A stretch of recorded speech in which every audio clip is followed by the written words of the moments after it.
Hello everyone, welcome to just math easy.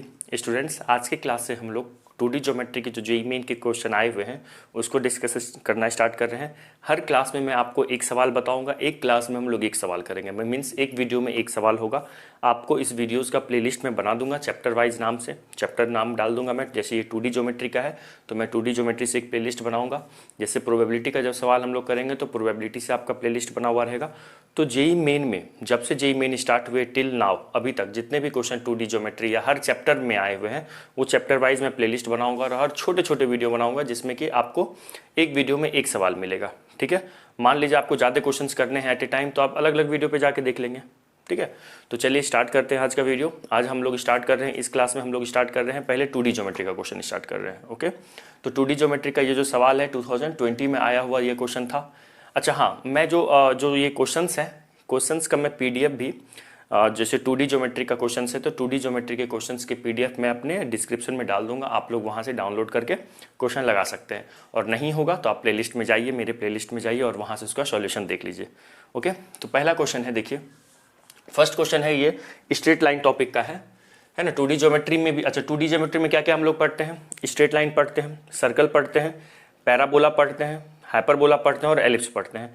तो 2D geometry में जो मैं हम लोग करेंगे लगभग 250 क्वेश्चन के आसपास करने वाले हैं। ओके, जिस अभी 22 चल रहा है तो अभी 2022 तक में लगभग 300 क्वेश्चन है ना। तो वन बाय वन में जैसे तुम फिर 2013 के 23 के एग्जाम होंगे तो फिर मैं उसका भी क्वेश्चन डिस्कस करूंगा आप लोगों से। ठीक है, तो अभी तक जितने क्वेश्चन आए हुए हैं लगभग 250 से 300 क्वेश्चन है। मैं सब सारे क्वेश्चन को वन बाय वन छोटे छोटे वीडियो में बना के आपको दूंगा। तो ये जो सवाल है ये स्ट्रेट लाइन टॉपिक का है, बहुत सिंपल क्वेश्चन था। तो आइए पढ़ते हैं और समझते हैं कि इस क्वेश्चन को कैसे करेंगे। तो देखिए, लेट 2 पॉइंट्स लिखा हुआ है, let 2 points A and B. एक पॉइंट ए है और एक पॉइंट बी है। Let 2 points A and B जिसका कोऑर्डिनेट दिया हुआ है। Okay, if a point P, एक पॉइंट पी है जिसका कोऑर्डिनेट है x dash y dash be such that the area of triangle P A B. अच्छा, मतलब कि ये पॉइंट ए, पॉइंट बी और जो ये पॉइंट पी है, ये तीनों पॉइंट मिलके एक ट्रायंगल बना रहा है जिसमें पॉइंट ए और पॉइंट बी का कोऑर्डिनेट हम लोगों को पता है। अब लिखा हुआ है यहाँ पे द एरिया ऑफ ट्रायंगल, जो ट्रायंगल का एरिया है वो दिया हुआ है 5 स्क्वायर यूनिट्स। ठीक है, and it lies on the line 3x + y - 4 lambda = 0, then the value of lambda is. हमें लैम्डा का वैल्यू पूछ रहा है। देखो क्वेश्चन में क्या कह रहा है, क्वेश्चन में कह रहा है कि हम अपने पास दो पॉइंट दिया हुआ, पॉइंट ए और पॉइंट बी दी हुई है। एक if a point P be such that, एक पॉइंट पी है, इस सच डेट का मतलब ऐसे है, इस प्रकार है, be such that the area of triangle P A B, मतलब पी ए बी का एरिया क्या हो जा रहा है ट्रायंगल का 5 स्क्वायर यूनिट हो रहा है, and it lies on the line 3x + y - 4 lambda = 0। जो P है वही इस लाइन पे लाई कर रहा है। इसका मतलब ये समझेंगे ना, यहां से जो लिखा हुआ नहीं, इसके बाद ये P के बारे में लिखा हुआ है कि if P be a point be such that the area of triangle this, एक ये फोकस करना है, एंड इट मतलब कौन, इट मतलब ये point P lies on the line, इस लाइन पे लाई कर रहा है, then the value of lambda. तो कह रहा है कि then a value of lambda, lambda का कोई एक वैल्यू बतानी है। ठीक है, तो देखो कैसे करेंगे क्वेश्चन। तो एक ट्रायंगल बनाते हैं। ट्रायंगल में क्या दिया हुआ है, जैसे ये मान लो आपका ट्रायंगल है। ठीक है, एक पॉइंट P मान लीजिए, P पॉइंट क्या है, P का कोऑर्डिनेट मान लेते हैं, क्या दिया हुआ है x डैश y डैश, और एक पॉइंट A है, A का कोऑर्डिनेट क्या दिया हुआ है 1, -1, B का कोऑर्डिनेट क्या दिया हुआ है 0, 2। अब एरिया ऑफ ट्रायंगल दिया हुआ है, area of triangle APB = 5 square units दी हुई है ना, 5 स्क्वायर यूनिट दिया हुआ है एरिया ऑफ ट्रायंगल। ओके, तो अब देखते हैं इस क्वेश्चन को कैसे करेंगे। देखिए, आप लोग को पता है क्या, एक डिटर्मिनेंट मेथड होता है अगर हम लोगों को ट्रायंगल का ना वर्टेक्स पता होता है। देखो सबसे पहले करते हैं, ट्रायंगल का अगर वर्टेक्स पता होता है तो ट्रायंगल का एरिया डिटर्मिनेंट मेथड से कैसे निकालते हैं, मैं इसको रिवाइज करवा देता हूँ एक बार आपको, है ना। जैसे मान लो ये ट्रायंगल है, ये पॉइंट है A, ये पॉइंट B, ये पॉइंट C, इसका कोऑर्डिनेट मान लो x1 y1, इसका कोऑर्डिनेट मान लो x2 y2 और इसकी कोऑर्डिनेट मान लो x3 y3 है।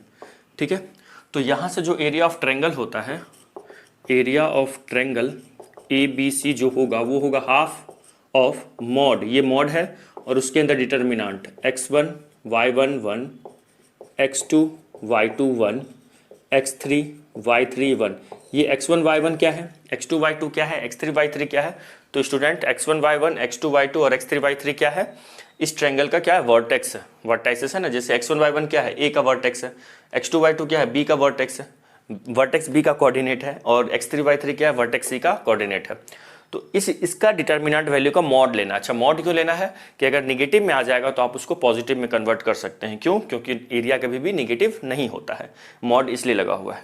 तो इसी लॉजिक का हम यूज करके ये क्वेश्चन करेंगे। देखो, तो अपने को ये ट्रायंगल दिया हुआ है, इस ट्रायंगल में वर्टेक्स मुझे मालूम है ना, और एरिया भी मालूम है। तो क्या करेंगे, एरिया ऑफ ट्रायंगल APB क्या हो जाएगा, हाफ ऑफ मॉड के अंदर किसकी डिटर्मिनेंट वैल्यू, x1। देखो, इसको x1 y1 मान लो, ये मान लो x1 है, ये मान लो y1 है, तो क्या हो जाएगा x डैश y डैश 1।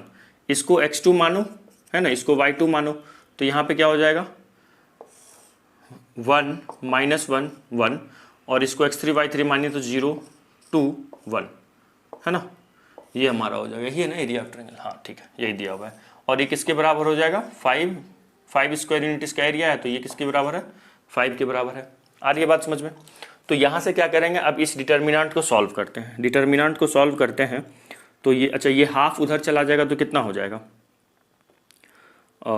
ये लिख लो पहले, x dash y dash 1 x1 -1 1 0 2 1। ठीक है, ये डिटर्मिनेंट वैल्यू का मैग्नीट्यूड मॉडुलस लेना। एक जो लाइन है, ये अंदर वाला जो स्ट्रेट लाइन है, ये रिप्रेजेंट कर रहा है डिटर्मिनेंट के लिए यूज हो रहा है। दोबारा जो कर रहे हैं वो मॉड के लिए यूज कर रहे हैं। इक्वल टू, ये 2 उधर चला जाएगा तो 5 × 2 हो जाएगा। आई बात समझ में।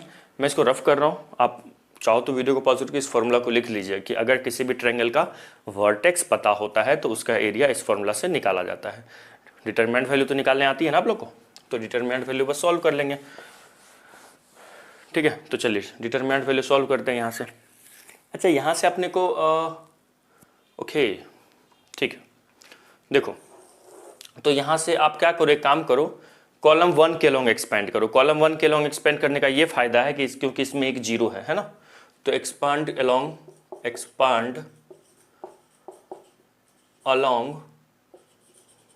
कॉलम 1 के लॉन्ग एक्सपेंड करके इस क्वेश्चन को आराम से कर लेंगे।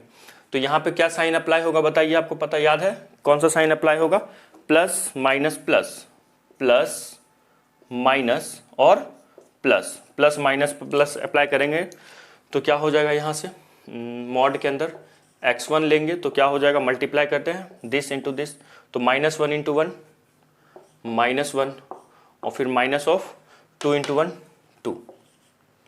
ठीक है, फिर हो जाएगा, क्या ले लेंगे हम, प्लस माइनस 1 पॉजिटिव है, 1 के सामने कौन सा साइन रखेंगे, माइनस का, तो -1 हो गया।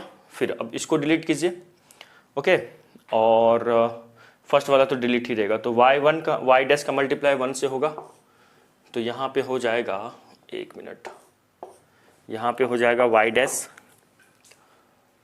डैश और इंटू माइनस ऑफ -1, ठीक है, प्लस 0 लेंगे, ये पूरा ढक देंगे, ये ढकेंगे तो क्या होगा, 0 ले लिए तो मैंने कुछ मिस्टेक किया क्या, हाँ, y डैश का इससे और 2 का 1 से ना, हाँ, ये यहाँ पे 2 होगा -2, और फिर 0 लेंगे तो ये ढक देंगे, तो यहाँ से क्या होगा, y डैश इंटू 1 और y डैश इंटू 1 और माइनस ऑफ -1, आ रहा है ना समझ में, इक्वल टू क्या 10 है। ऐसे किए हैं, y डैश का मल्टीप्लाई 1 से और -1 का मल्टीप्लाई इस 1 से, है ना, ये हो गया।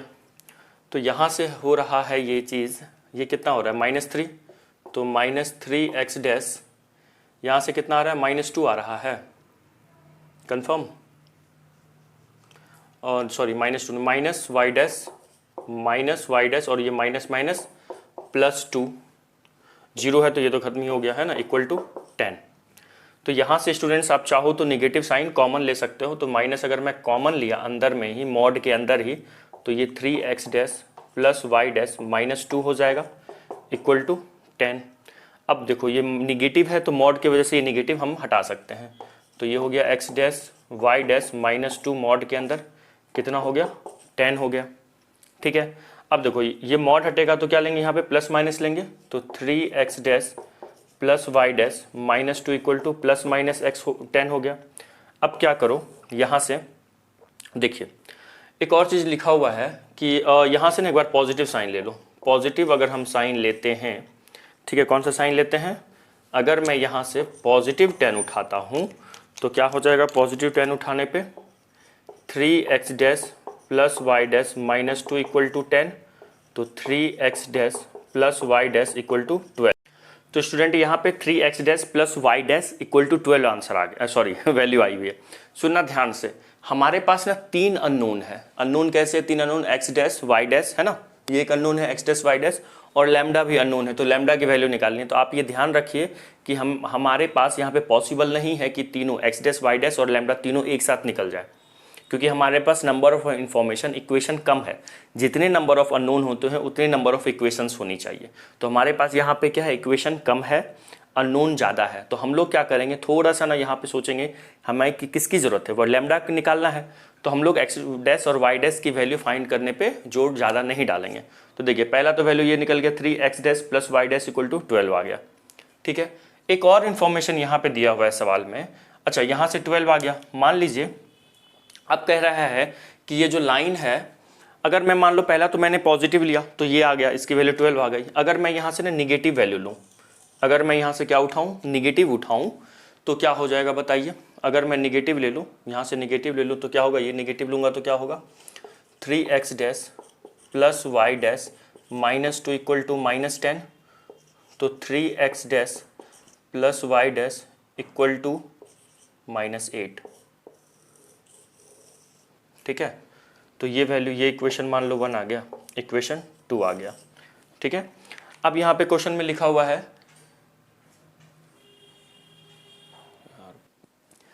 अब यहाँ पे सवाल में लिखा हुआ है कि ये जो लाइन है ना, ये मतलब ये जो पॉइंट है P, इस लाइन पे लाई कर रहा है। ठीक है, लाई कर रहा है। तो देखिए आप वीडियो को पॉज करके यहाँ तक लिख लीजिए, हमें इक्वेशन फर्स्ट और इस इक्वेशन सेकेंड, और अभी मैं इस पॉइंट को, अगर इस लाइन पे लाई कर रहा है ये पॉइंट P, अगर इस स्ट्रेट लाइन पे लाई कर रहा है तो इस स्ट्रेट लाइन के इक्वेशन को सेटिस्फाई करेगा। तो हम क्या करेंगे, एक्स डैश वाई डैश को इस स्ट्रेट लाइन के इक्वेशन में रख देंगे। ठीक है, यहाँ तक पहले लिख लीजिए, फिर वीडियो को पॉज करके यहाँ तक लिख लीजिए, फिर आगे लिखिएगा। देखो अब हम करेंगे क्या, मैं रफ कर दिया हूँ, ठीक है, आप नहीं लिखे हो तो वीडियो को पीछे करके लिख लो।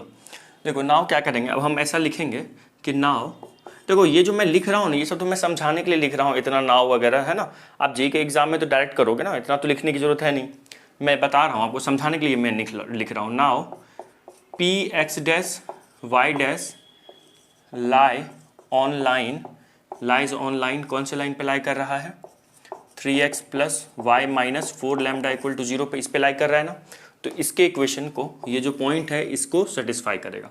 तो चलो सेटिस्फाई करवाने का मतलब इस पॉइंट के कोऑर्डिनेट को इस स्ट्रेट लाइन के इक्वेशन में हम रख सकते हैं। तो ये 3x dash plus Y dash minus 4 lambda equal to 0 हो जाएगा। आई बात समझ में। तो यहाँ से 3x dash plus Y dash equal to क्या हो गया, 4 लैम्डा हो गया। इसको मान लो आप थर्ड, क्या मान लो, थर्ड मान लो। अब देखो चमका होगा कि 3x dash plus Y dash की वैल्यू एक बार 12 है, और यहाँ पे देखिए 3x dash plus Y dash की वैल्यू 4 लैम्डा है। तो अगर मैं यहाँ से ध्यान से देखना, अगर मैं यहाँ पे फ्रॉम फर्स्ट एंड थर्ड करूँ, फ्रॉम फर्स्ट एंड थर्ड करूँ, इन दोनों इक्वेशन को सॉल्व करूँ, तो देखिए क्या है, इसका LHS और इसका LHS सेम है ना, तो इसका मतलब RHS इक्वल टू RHS हो जाएगा। तो मतलब 4 लैम्डा की वैल्यू कितनी आ गई, 12, तो लैम्डा की वैल्यू कितनी हो जाएगी, 3 हो जाएगी। या फिर हम ऐसा भी तो कर सकते हैं, ये तो फर्स्ट और थर्ड से किए हैं, हम सेकेंड और थर्ड से भी तो कर सकते हैं। क्यों ऐसा, क्यों ऐसा, इसलिए कि 3x dash plus Y dash, 3x dash plus Y dash की वैल्यू तो -8, ये भी तो पता है, तो यहाँ से भी कर सकते हैं from first and third, second and third, from second and third. तो देखिए क्या है पता, थर्ड में क्या लिखा हुआ है, 3x dash plus Y dash की वैल्यू 4 लैम्डा है, और यहाँ पे क्या है, 3x dash plus Y dash की वैल्यू क्या है, -8 है।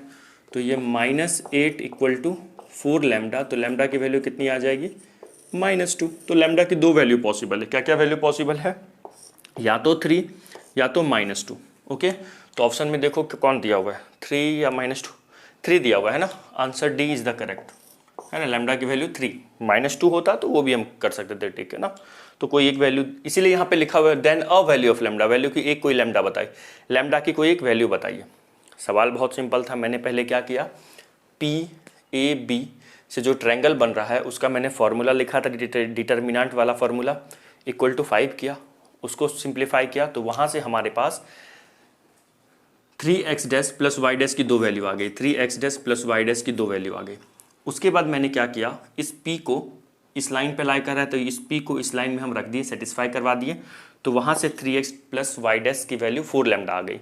तो यहाँ से 3x dash plus Y dash की वैल्यू 12 भी है और 3x dash plus Y dash की वैल्यू 4 लैम्डा भी है, तो 12 इक्वल टू 4 लैम्डा करके लैम्डा निकाल लिया। उसी तरह 3x dash plus Y dash की वैल्यू -8 है और यहाँ पे क्या है, 3x dash plus Y dash की वैल्यू 4 लैम्डा है, तो उसको इक्वेट करके लैम्डा की वैल्यू 3 और 2 आया लैम्डा का वैल्यू, तो मैंने क्या किया, 3 पे टिक कर दिया। आई बात समझ में। अगर ऑप्शन में -2 भी दे सकता था, ठीक है, तो वो भी हो सकता था आंसर। आई बात, हाँ, ऐसा नहीं कि सिंगल करेक्ट है तो सर दोनों होता तो किस पे करते, कोई एक ही करेक्ट देता, जेईई मेन में सिंगल करेक्ट क्वेश्चन ही आते हैं। आई बात समझ में। तो हम लोगों ने 2D ज्योमेट्री स्टार्ट कर दी है, इसका पहला क्वेश्चन हो गया है। नेक्स्ट क्लास में क्वेश्चन नंबर 2 करेंगे। Okay, bye, have a nice day.